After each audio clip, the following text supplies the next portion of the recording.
नमस्कार, मी मयुरी आणि आपण पाहत आहात मुंबई आउटलुक। 1 जुलै 2025 रोजी पाहूया आजच्या टॉप 10 घडामोडी। वकील गुणरत्न सदावर्तेंच्या कानाखाली मारणाऱ्याला 1 लाख रुपयांचं बक्षीस देणार अशी घोषणा उद्धव ठाकरे यांच्या शिवसेनेचे प्रशांत भिसे यांच्याकडून करण्यात आली। गुणरत्न सदावर्ते हे महाराष्ट्र आणि मराठी भाषेबाबत गरळ ओकत आहेत असंही प्रशांत भिसे यांनी म्हटलं आहे। कुरळ्या केसांचा कुत्रा बेंबीच्या देठापासून बोंबलायला लागला आहे। आपल्या मराठी माणसांना शिव्या द्यायला लागलाय। पण आता जो कोणी गुणरत्न सदावर्तेंच्या कानाखाली वाजवेल त्याला 1 लाख रुपयांचं बक्षीस देईल। पुढे प्रशांत भिसे यांनी सदावर्ते यांचा उल्लेख कुत्रा असं करत हा कुत्रा त्याला ठोकल्याशिवाय तो गप्प बसणार नाही। याचे करते करविते कोण आहेत यांनी हे लक्षात घ्यायला की याच्या वर्तनामुळे त्यांच्यातील प्रतिमा मलिन होत असल्याचे म्हणत भिसे यांनी हा इशारा दिला आहे। बीडमधील अल्पवयीन मुलीच्या लैंगिक छळ प्रकरणी SIT चौकशी होणार आहे। काल माजी मंत्री धनंजय मुंडे यांनी या संदर्भात मुख्यमंत्री देवेंद्र फडणवीस यांची भेट घेतली। या प्रकरणी विशेष चौकशी समिती नेमण्यात यावी अशी विनंती मुंडे यांनी मुख्यमंत्र्यांना केली आहे। तसेच यावेळी मुंडे यांनी संदीप क्षीरसागर यांच्यावर देखील गंभीर आरोप केले आहेत। त्यानंतर आता या प्रकरणाचा तपास SIT कडे सोपवण्यात आला आहे। दरम्यान या प्रकरणी माजी मंत्री धनंजय मुंडे यांनी पुन्हा एकदा विरोधकांवर निशाणा साधला आहे। यावेळी बोलताना मुंडे यांनी म्हटलं आहे, जेव्हा माझ्यावर मीडियाचं ट्रायल सुरू होतं माझा त्या घटनेत कोणताही संबंध नसताना ते बोलत होते, तरीही मी त्यांच्या कोणत्याही विरोधकाला बोललेलं नाही। सत्य काय आहे हे मला माहिती नाही। मी कोणावरही बदनाम करण्यासाठी आरोप केलेले नाहीत। 25 वर्ष मी राजकारणात आहे पण कोणावरही खोटे आरोप केले नाही। पण या अल्पवयीन मुलीवर झालेल्या अत्याचाराच्या घटनेत आरोपींना शिक्षा व्हायला हवी अशी प्रतिक्रिया त्यांनी दिली आहे। आज शेतकऱ्यांचा दिवस आहे। आज आलेलं जे भाजप महायुतीचं सरकार आहे या सरकारची वास्तविकता आज समोर आली आहे अशी आक्रमक प्रतिक्रिया काँग्रेस नेते नाना पटोले यांनी दिली आहे। पावसाळी अधिवेशनात आज काँग्रेस नेते नाना पटोले यांचे सभापतीने निलंबन केले। त्यानंतर विरोधकांनी सभात्याग केला। लोणीकरांनी शेतकऱ्यांचा अपमान केला। त्या प्रकरणी मुख्यमंत्र्यांनी माफी मागावी अशी मागणी पटोले यांनी केली होती। सभात्याग केल्यानंतर नाना पटोले यांनी पत्रकारांशी संवाद साधला। यावेळी ते म्हणाले की सरकारचे नेते शेतकऱ्यांना भिकारी समजतात, कपडे हे घेऊन देतात। 2014च्या आधी लोणीकर उघडेच फिरत होते। जे शेतकऱ्यांबाबतच्या बोलीला त्याला निलंबित करणे आणि जे अपमान करतात त्यांना सन्मानाने बसवायचं अशी टीका नाना पटोले यांनी केली आहे। बीड शहरातील खासगी क्लासमध्ये अल्पवयीन विद्यार्थिनीचा विनयभंग केल्याप्रकरणी 2 शिक्षकांवर गुन्हा दाखल केल्याची नोंद आहे। त्यांना अटक केल्यानंतर काल बीड न्यायालयाने 2 दिवसांची पोलीस कोठडी सुनावली। या संदर्भात आमदार धनंजय मुंडे यांनी पत्रकार परिषद घेऊन आमदार संदीप क्षीरसागर यांच्यावर गंभीर आरोप केले। गुन्हा दाखल झाल्यानंतर स्थानिक आमदार संदीप क्षीरसागर हे आरोपी सोबत होते। त्यांचे CDR काढा आणि SIT मार्फत या संपूर्ण प्रकरणाची चौकशी करा अशी मागणी मुंडे यांनी केली आहे। दरम्यान यावरच संदीप क्षीरसागर यांनी आपली भूमिका व्यक्त केली आहे। बीड विनयभंग प्रकरणातील आरोपींना दुसऱ्या दिवशी अटक झाली। धनंजय मुंडे यांना राजीनामा द्यावा लागतोय की काय याची भीती आहे, म्हणूनच लवकरच लवकर दूध का दूध और पाणी का पाणी होईल अशी टीका संजय क्षीरसागर यांनी म्हटलं आहे।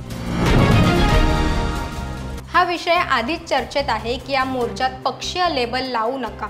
हे जरी खरे असले तरी या सोहळ्याचे आयोजन शिवसेना आणि मनसे एकत्रच करत आहे, दुसरे कोणी करत नाही। या संदर्भातल्या बैठका 2 पक्षातच होत आहेत। या संदर्भात चर्चा राज ठाकरे आणि उद्धव ठाकरे यांच्यातच होत आहेत। हे देखील दुर्लक्षित करता येणार नाही असं खासदार संजय राऊत यांनी म्हटलं आहे। उद्धव ठाकरे यांच्या सोबत युती संदर्भात राज ठाकरे यांनी पत्रकार परिषदेत एक विधान केलं।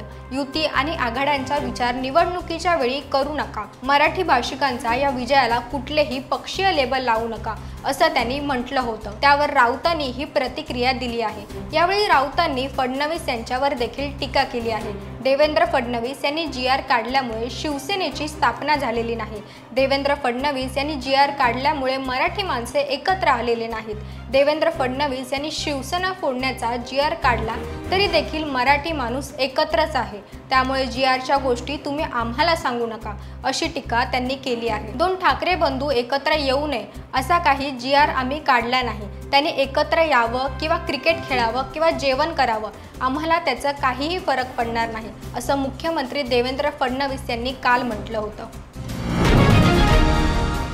उद्धव ठाकरे यांच्या शिवसेनेच्या नेत्या अयोध्या पौळ यांची एक ऑडिओ क्लिप सकाळपासून चांगलीच व्हायरल होत आहे. या व्हायरल होणाऱ्या ऑडिओ क्लिपमध्ये अयोध्या पौळ यांनी मंत्री संजय राठोड यांना चपलेने मारण्याची भाषा थेट वापरल्याचं दिसून आलं.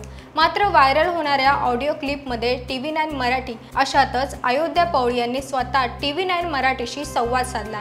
यावेळी त्यांना या व्हायरल ऑडिओवर सवाल केला होता असताना त्यांनी त्यांच्या वक्तव्यावर ठाम असल्याचं म्हटलं आहे. संजय राठोड यांचा एक फोटो माझ्याकडे आलाय, ज्यात ते तुळशीमाळ आणि वारकरी साधू संतांसारख्या वेशात दिसतात. यानंतर राठोड यांच्या बीडमधील एका कार्यकर्त्यांनी मला फोन केला, असं म्हणत जे ऑडिओमध्ये बोललं झालं त्यावर ते ठाम असल्याचं पौळ यांनी सांगितलं आहे. राज्य सरकारने त्रिभाषा सूत्रांतर्गत काढलेले दोन्ही GR रद्द केले. याबाबतची घोषणा मुख्यमंत्री देवेंद्र फडणवीस यांनी पत्रकार परिषद घेऊन केली. या पत्रकार परिषदेला उपमुख्यमंत्री एकनाथ शिंदे आणि उपमुख्यमंत्री अजित पवार यांची देखील उपस्थिती होती. सरकारने त्रिभाषा सूत्र संदर्भातील दोन्ही GR रद्द करतानाच शिक्षण तज्ज्ञ डॉक्टर नरेंद्र जाधव यांच्या अध्यक्षतेखाली एक समिती स्थापन करण्याचा निर्णय घेतला. या समितीच्या अहवालानंतर आता त्रिभाषा सूत्राबाबत निर्णय घेतला जाणार आहे. दरम्यान सरकारने GR रद्द करता शिवसेना, ठाकरे गट आणि मनसेच्या वतीने जल्लोष करण्यात आला होता. हिंदी भाषा आणि सक्तीविरोधात 5 जुलै रोजी मोर्चा निघणार होता, तो देखील रद्द केल्याची माहिती शिवसेना, ठाकरे गटाकडून देण्यात आली होती. खासदार संजय राऊत यांनी ट्विट करत या संदर्भात माहिती दिली आहे.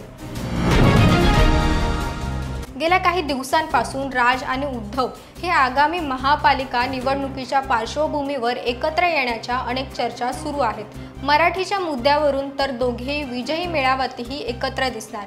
मात्र उद्धव ठाकरे आणि राज ठाकरे एकत्र आल्याने महायुती नेत्यांना धक्का घेतल्याचा चित्र दिसतंय. या विजयी मेळाव्यापूर्वीच ठाकरे बंधूंवर महायुतीचे नेते टीका करताना दिसत आहेत. याच पार्श्वभूमीवर एकेकाळी कट्टर शिवसैनिक असलेले पण नंतर बाहेर पडून अनेक पक्षांतर करून आता भाजपवासी झालेले माजी मुख्यमंत्री नारायण राणे यांनी ठाकरे बंधूंच्या मनोमिलनावर प्रतिक्रिया देत टीकास्त्र सोडलं आहे. याच उद्धव ठाकरेंनी राज ठाकरे यांना छळले होते, त्रासही दिला होता, पक्षाबाहेर जायला यांनीच प्रवृत्त केलं होतं, त्यांची यांना जाणीव नाही वाटतं आणि आता का म्हणून लाळ ओकतायत असं म्हणत नारायण राणेंकडून टीका करण्यात आली आहे. उद्धव ठाकरे सन्माननीय राज ठाकरे यांना भाऊकी बंद या नात्याने परत या असे म्हणून प्रयत्न करीत आहेत असा सवाल राणेंनी विचारला आहे. राज्यात पुढील काही दिवसांमध्ये स्थानिक स्वराज्य संस्थांच्या निवडणुका होणार आहेत. यामध्ये मुंबई महानगरपालिका निवडणुकीचा देखील समावेश आहे. सध्याची राजकीय परिस्थिती पाहता सर्व राज्यांचं लक्ष सध्या मुंबई महापालिका निवडणुकीकडे लागलं आहे. मुंबई महापालिकेमध्ये कोणाची सत्ता येणार, महायुती की महाविकास आघाडीचा झेंडा फडकणार, याबाबत सर्वांच्याच मनामध्ये प्रचंड उत्सुकता निर्माण झाली आहे. याच पार्श्वभूमीवर आता भाजपच्या गटाकडून मोठी बातमी समोर येत आहे. ती म्हणजे भाजपने मुंबई महापालिका निवडणुकीसाठी तयारी सुरू केली आहे. BMC निवडणुकीसाठी भाजपकडून एक नवी समिती तयार करण्यात आली आहे. त्यामध्ये भाजपचे नेते हाजी अहमद शेख यांना महत्त्वाची जबाबदारी देण्यात आली आहे.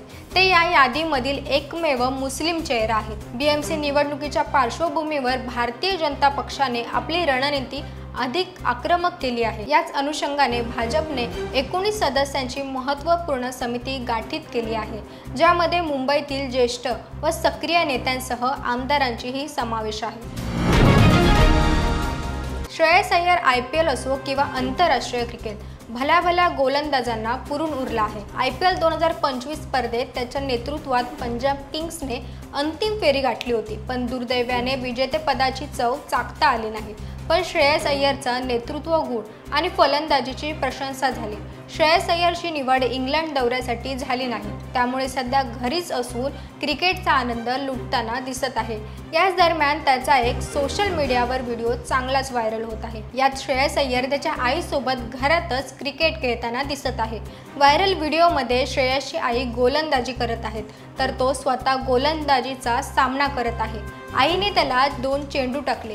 यात पहिला चेंडू श्रेयस अय्यरने सराईतपणे खेळताना दिसला, पण दुसऱ्या चेंडूवर फटका मारताना फसत आणि क्लीन बोर्ड होताना दिसला। त्याला बाद केल्याचा आनंद त्याच्या आईच्या चेहऱ्यावर स्पष्ट दिसला। इतकेच काय तर त्यांनी आनंदाने उड्याही मारल्या। हा व्हिडिओ पंजाब किंग्सने सोशल मीडियावर व्हायरल केला आहे।